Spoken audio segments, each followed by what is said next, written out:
Today's topic and the first part of the longevity jigsaw is meditation. You must have seen a flock of birds in a tree, sometimes very restless, chirping, cooing or clawing from one branch to another every few seconds. Similarly, our mind wanders all the time, either reviewing the past or planning for the future. Internal and external factors are under our review all the time, analyzing things, people, circumstances, and weather, to name a few. Even when we are asleep, our brain is not at rest. Well, sometimes. Our dreamer's brain is highly active while the body is paralyzed. Studies say that 8 in 10 people experience stress in their daily lives and have a hard time relaxing their bodies and calming their minds, which puts them at higher risk of heart disease, stroke, and other illnesses. So what's the solution? How can we stop the constant chatter and make our mind more peaceful? The magic formula is meditation. Let's look at types of meditation. The first one is mindfulness meditation.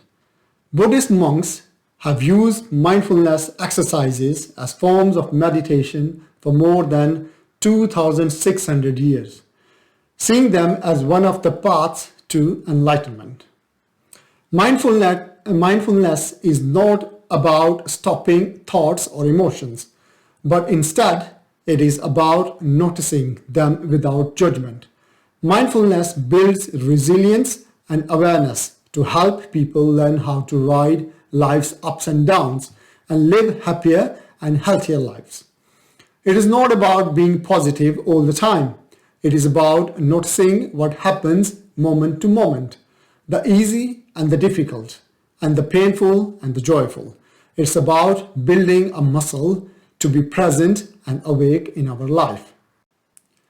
Jon Kabat-Zinn created a stress reduction program back in 1979 based on the same idea of mindfulness, but stripped of religious undertones. Sarah Lazar, a neuroscientist, was the first to document that mindfulness meditation can increase the hippocampus, cerebellum, and the temporoparietal junction of cerebral cortex. If you are interested to know more about parts of the brain, please watch my video on brain anatomy and its functions. The link is in the description. I can briefly explain the temporoparietal junction for you now.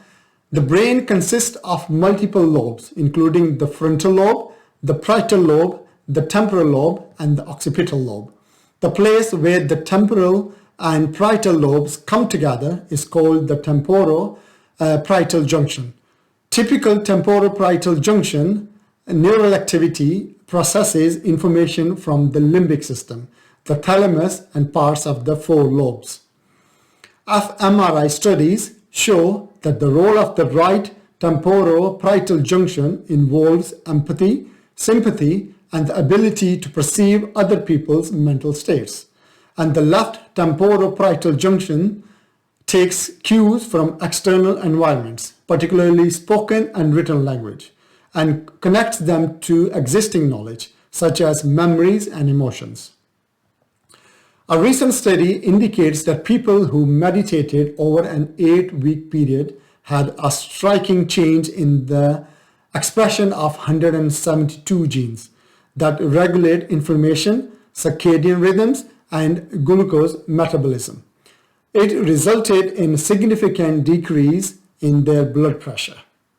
Mindfulness teaches you the skill of paying attention to the present by noticing when your mind wanders off. You can use your breath as an anchor point, and whenever your mind wanders off, bring it back to your breath. It's a place where we can rest and settle our minds. As I said before, it is not about being positive all the time. It is about noticing what happens moment to moment, the easy and the difficult, and the painful and the joyful. It is about building a muscle to be present and awake in our life. To combat stress, mindfulness meditation has become the hottest commodity in the wellness universe. But there are some drawbacks. Some of the participants find it hard to stop thinking about day-to-day stuff during the meditation practice and need a lot of practice and persistence. The next one is spiritual meditation. Spiritual meditation is an experience that takes you to the depths of who you are.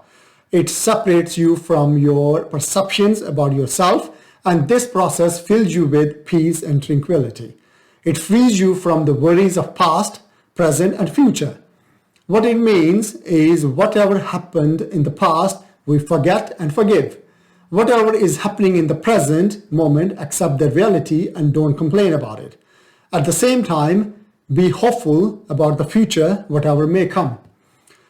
Bottom line is, spiritual meditation is a way to find peace in the chaotic world around us. Some of the benefits of spiritual meditations are it helps us realize who we really are under the mask. It relaxes our nervous system and helps our body unwind from stress.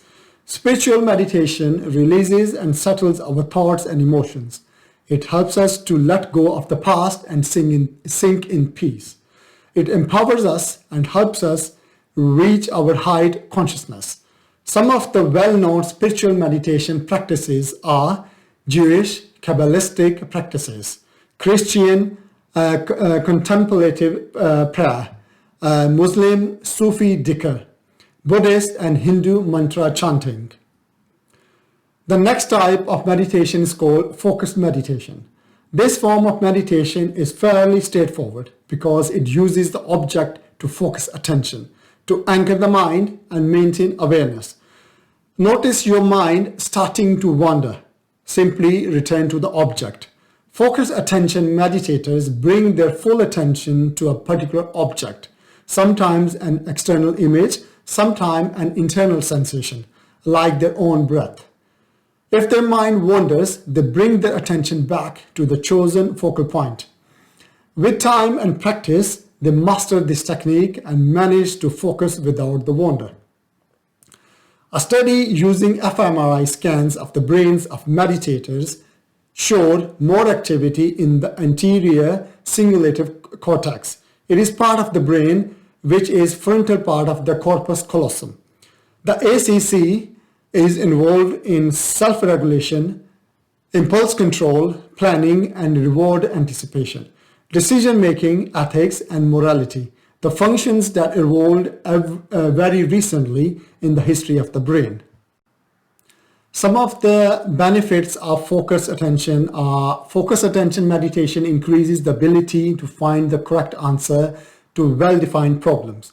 It changes the brain. These changes are increased with practice, and these changes lead to an increased ability to problem solve. Concentration meditation has been shown to alter physiology by increasing heart rate variability, which is a well-known measure of autonomic health and resilience. The next type of meditation is called movement meditation.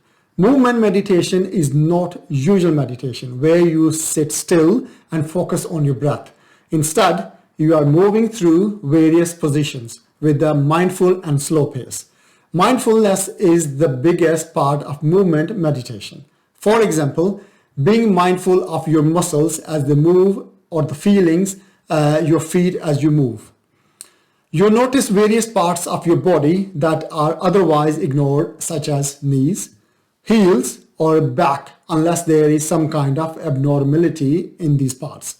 You begin to pay attention to the body and how it moves how it feels as it moves, bends and twists.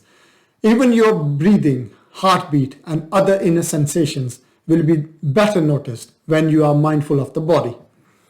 Movement meditation focuses on the movement of the body rather than the goal of the movement. A lot of day-to-day tasks are not normally registered by your brain, but being mindful of the processes making the movement much different. For instance, you feel the bend of your fingers and thumb as you stretch your arm to pick up a glass of water. You also notice the extra weight in your hand as you lift the glass. All these movements and changes are in your awareness during movement meditation. The method is, if you're not able to quiet your mind during sitting meditation, then movement meditation can really help you get the focus you need in order to still your mind and reap the benefits of sitting meditation, such as calmness, less stress, and focus. If your mind wanders, you can simply bring your attention back to your body by moving any part of your body. Pretend you are holding a tennis ball in your hand and you simply toss it in the air and try to catch it. Notice as your arm makes that movement. Notice how your hand made that throw and then catch. Notice all the movement of your body during this activity. Leave your spot and move around the room. Notice the movement of your feet, legs, and hips and their role in making this possible for you to move from one spot to another. Bottom line is you can do movement meditation while sitting, standing, walking, even exercising. It's all about being mindful while making any movement, that's all. Next type of meditation is called loving kindness meditation. There are two parts. One is to receive the kindness and two is to send the same. The method is close your eyes and think of a person close to you, preferably someone who loves you too. If you could, it could be someone from the past or from the present, someone still in life or who has passed away.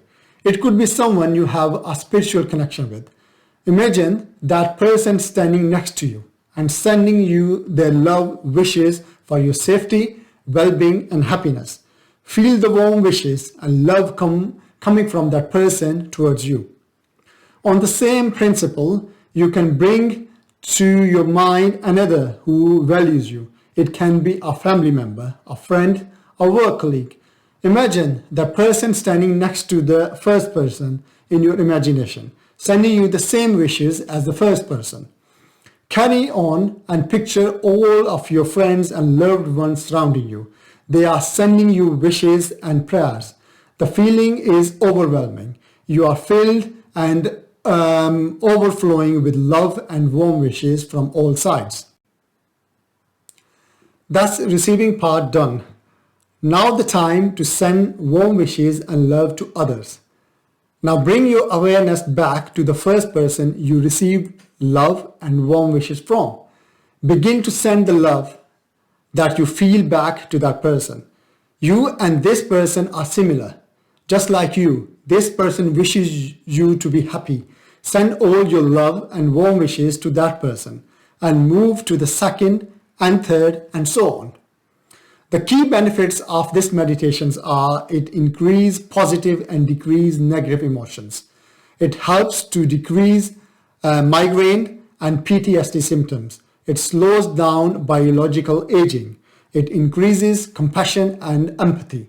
It decreases bias and improves social connections. The next one is visualization meditation.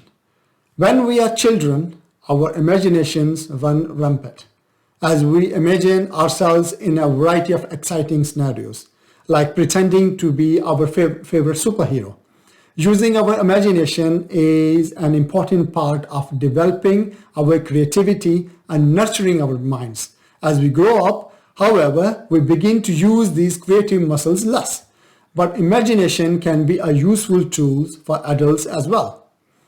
As we grow up, we often scrap imagination because most of us don't need it for our work. Experts believe that using our imagination throughout our life can be beneficial. It is like manifesting that we want in our life.